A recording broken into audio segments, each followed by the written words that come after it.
Hey, ladies and gentlemen, it's your old buddy Jeff here, and I'm going to talk a little bit about music again. And one of the things is, one of my personal opinions is, the Beatles were overrated.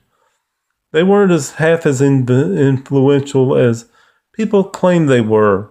As a matter of fact, there were already bands out. They made the wild accusation that they helped save rock and roll. Well, rock and roll really didn't need saving to begin with. There were plenty of rock bands their contemporaries that were just as popular and just as influential, if not more so, than the Beatles.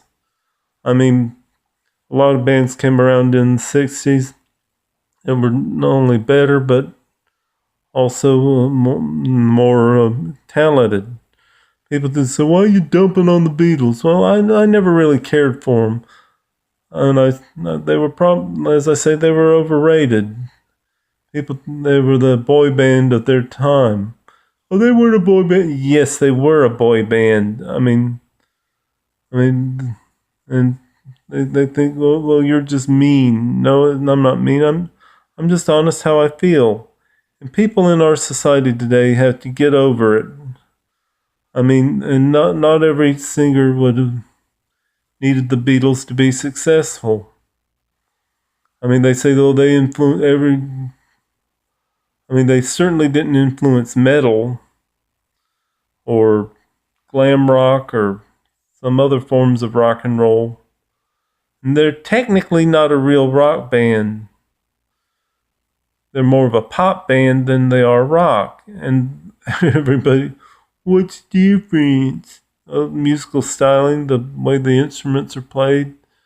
And secondly, you ever notice something? Most every song they sung, it was the same lyric over and over and over and over again.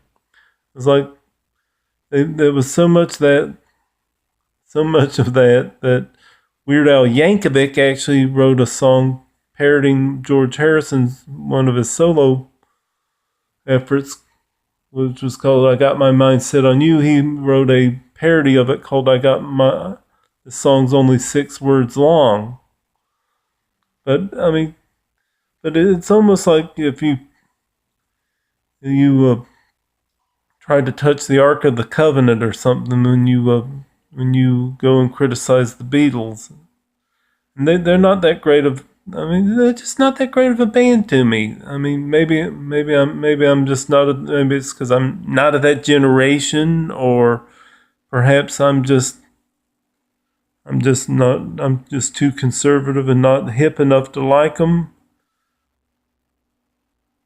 And they're. And even I'm not the only one that says this. You can look on the internet, you can look on YouTube, you can look everywhere, and you will see people that criticize them and say that they're not all that great. You know, and there's no. If you like them, fine. That's your prerogative. But I'm sick and tired of people trying to act like they're the best thing since sliced bread. By the way, Bread was a better band, as was Meatloaf and Ted Nugent and a number of other rock acts. Well, I'll let you go and see you later.